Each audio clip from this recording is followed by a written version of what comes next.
Coming up next on This Week in Torrance, smoother roads for commuters, all thanks to a preservation project. Then a new state-of-the-art music center opens in Torrance. We'll take you inside. Plus, a power outage affecting several thousand in Torrance. We'll tell you what caused it. And auditions got underway for the next installment of South Bay's Got Talent. We've got a sneak peek. These stories and much more just seconds away. Your local news starts right now.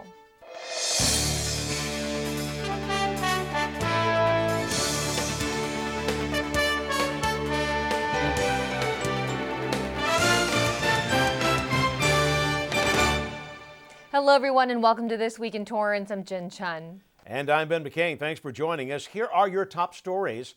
Records were broken by a pilot who began and ended his journey at the Torrance airport. This gyrocopter, operated by pilot Paul Salmon, was taken for quite the ride recently. Salmon broke records as he made a transcontinental trip starting in Torrance to Jacksonville, Florida, and then returning back to Torrance, all in just 76 hours.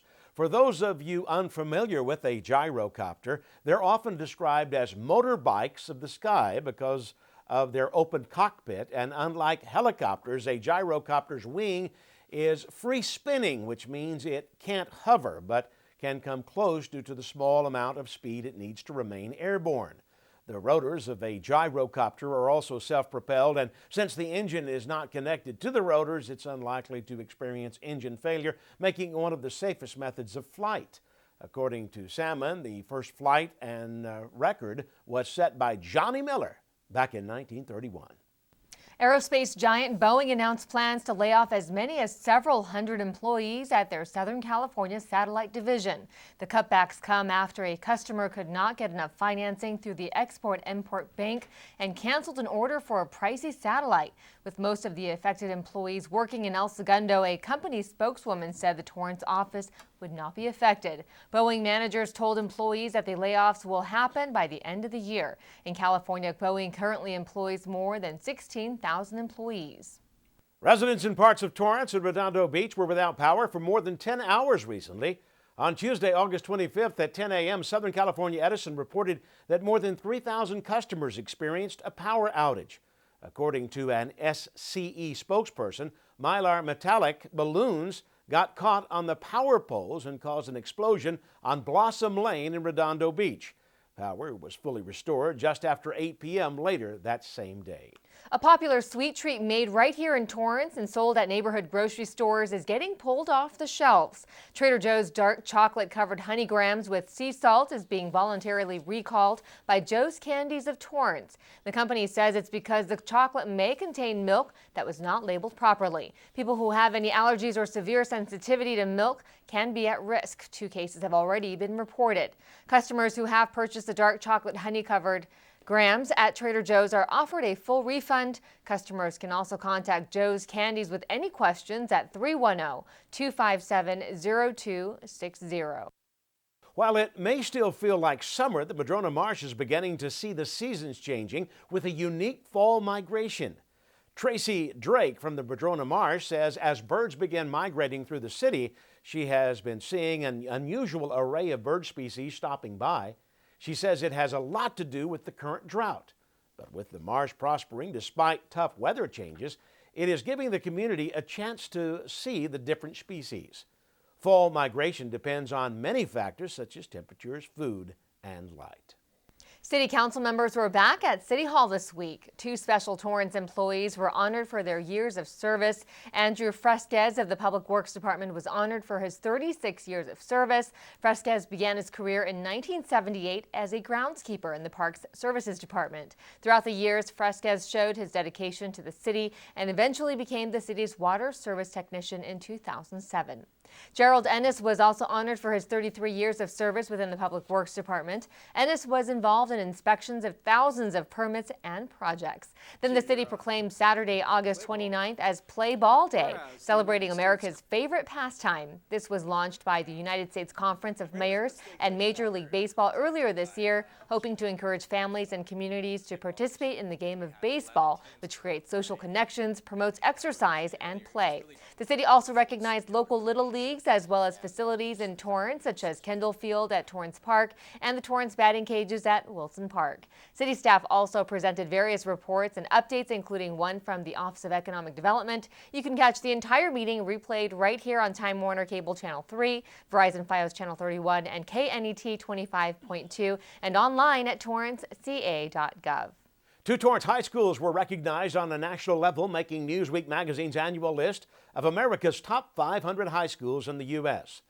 West High School was ranked 379th, with South High at 458th. Neighboring South Bay schools also made the list, with Palos Verdes Peninsula High ranked 72nd.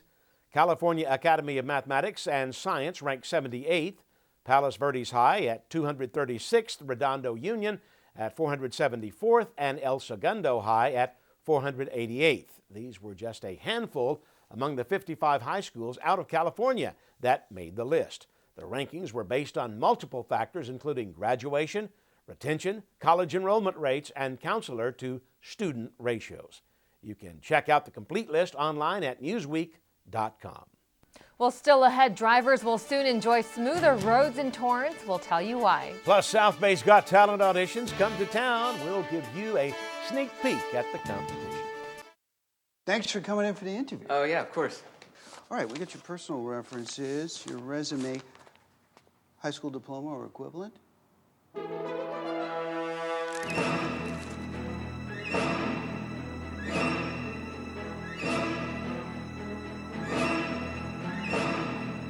Skip the drama. Get your diploma. Yes, it's right there. Great. Take that first step towards a better future. Find free adult education classes at finishyourdiploma.org.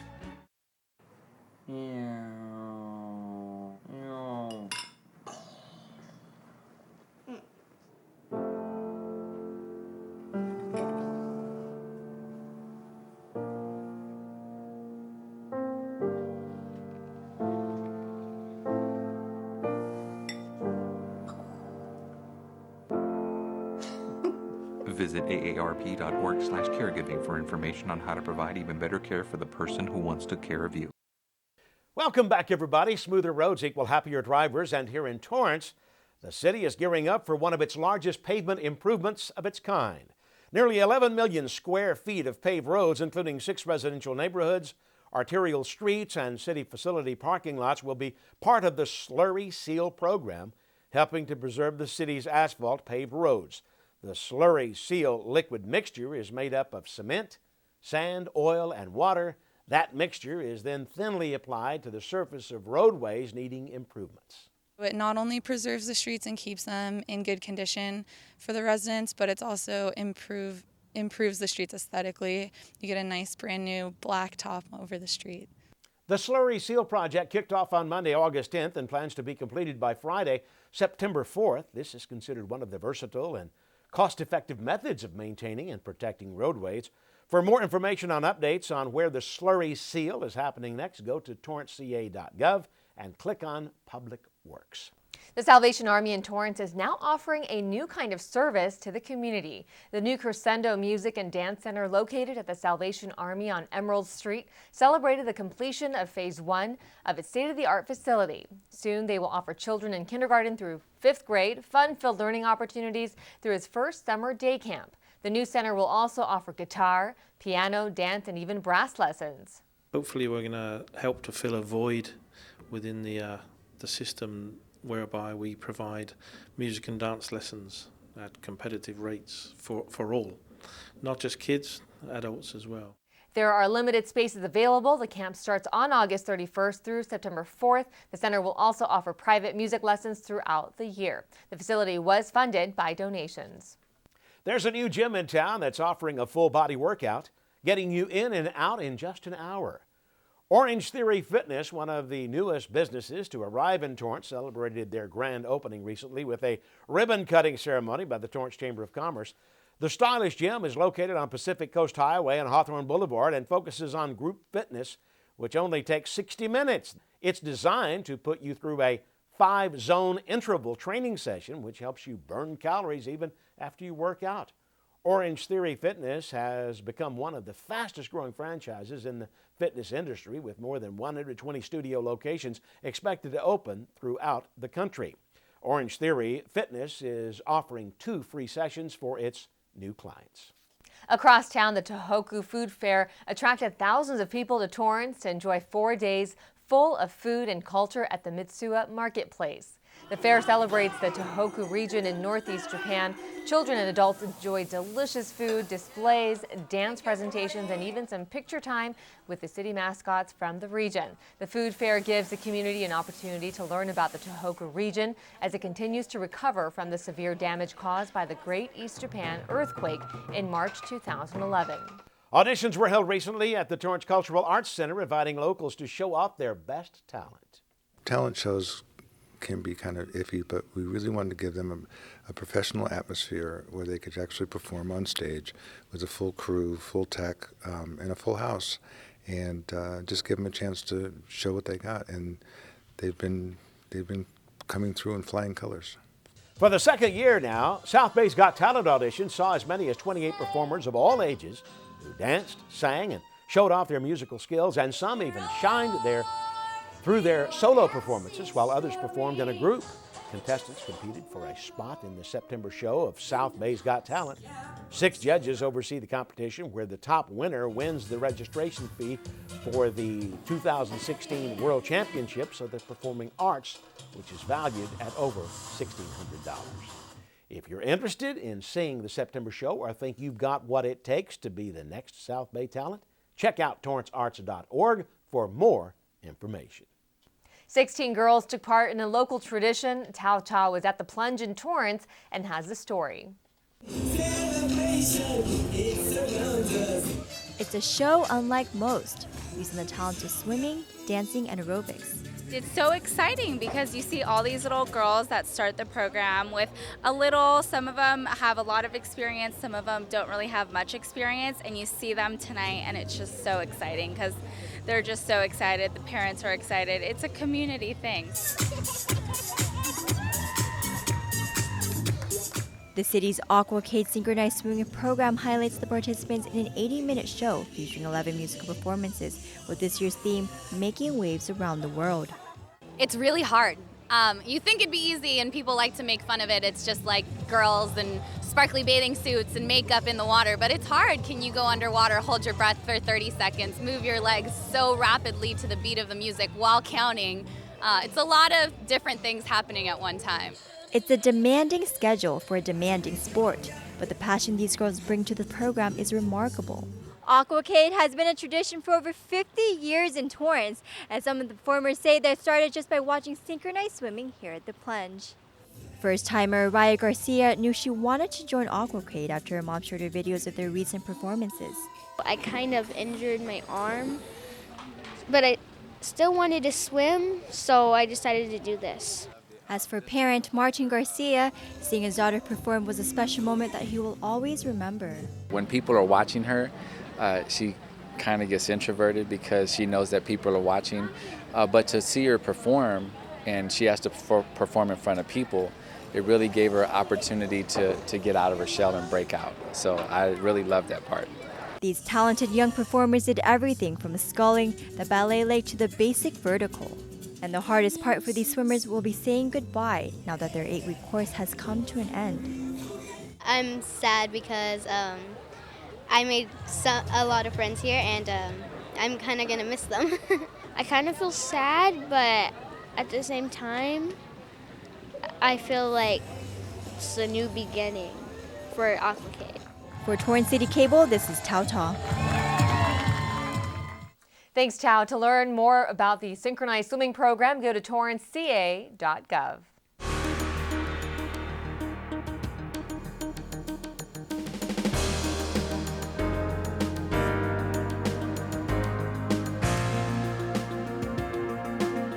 With back to school just around the corner, local authorities are asking families to take extra measures to talk to children about safety concerns surrounding crosswalks. Hiba Samad tells us more. You have to be aware all times when you're in the crosswalk. Torrance traffic officer Stuart Scott knows firsthand the dangers people face when crossing the street. So as you're walking, realize that if they're coming up and they stop, they may not see you and they start to pull forward to make that right turn. That's one of the issues. This issue is one of many Officer Scott witnesses often. He says once school starts, school zones become more populated, which means that people and drivers need to be extra careful. When we monitor traffic at stop signs, it's one of the biggest complaints in the city. A majority of people don't come to a complete and full stop. A lot of people will slow down, but they're still rolling as they go through the intersection.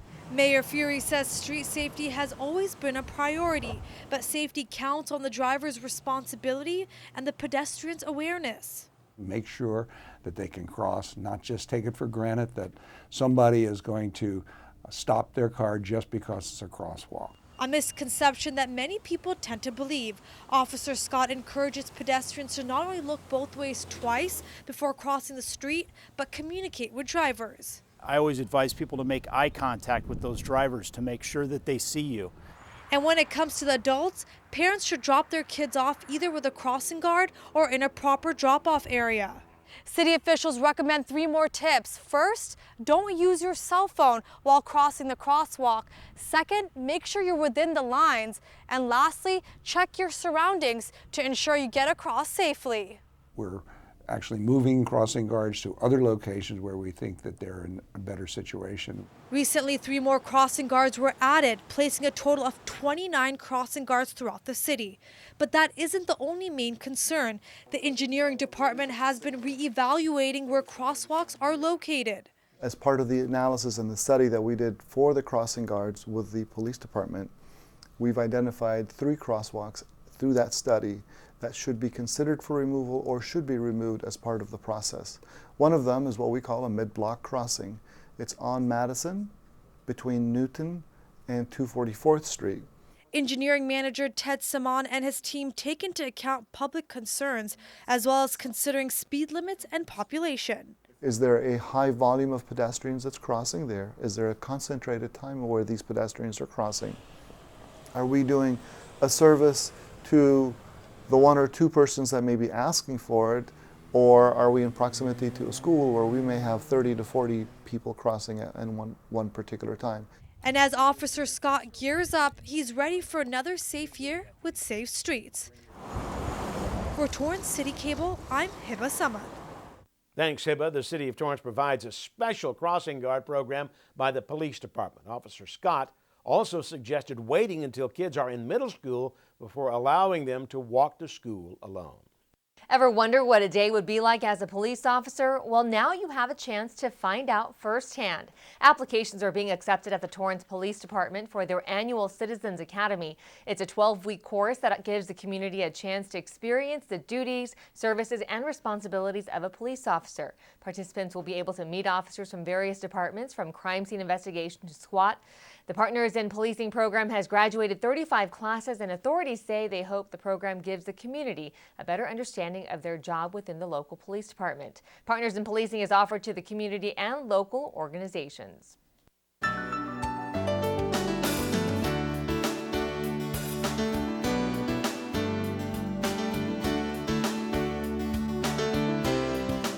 Torrance families are invited to check out the district's new Family Welcome Enrollment Center before the school year begins.